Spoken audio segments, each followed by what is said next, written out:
Now, Madam President, on one final and totally different matter, I need to say a few words about something that took place this past weekend.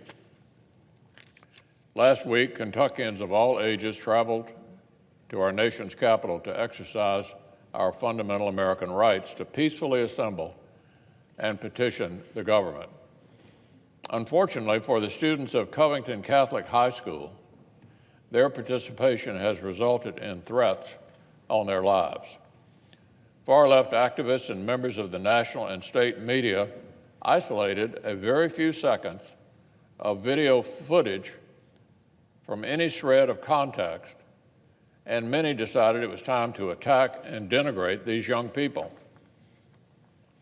Because of what some highly partisan observers thought they saw in a few seconds of confusing video, these kids, their school, and their families were met with a deluge, a virtual deluge of partisan vitriol and hatred from people who never met them and had no idea what had taken place.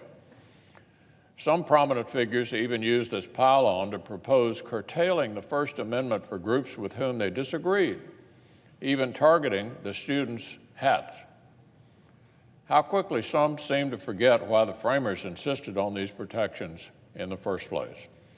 In a matter of hours, these students were tried, convicted, and sentenced by the media where accuracy is irrelevant and the presumption of innocence does not exist. To their credit, some apologized for their commentary upon learning more. But by that point, too much damage had already been done. Because of the startling, excuse me,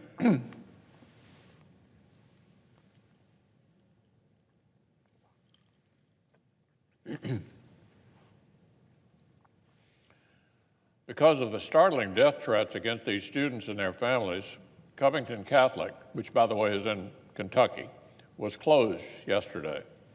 The school's administration is working closely with law enforcement, but it's unclear when any sense of normalcy might return.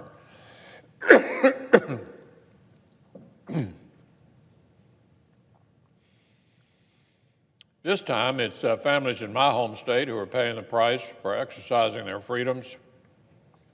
Sadly, this kind of fact-free rush to judgment is becoming an all too often occurrence.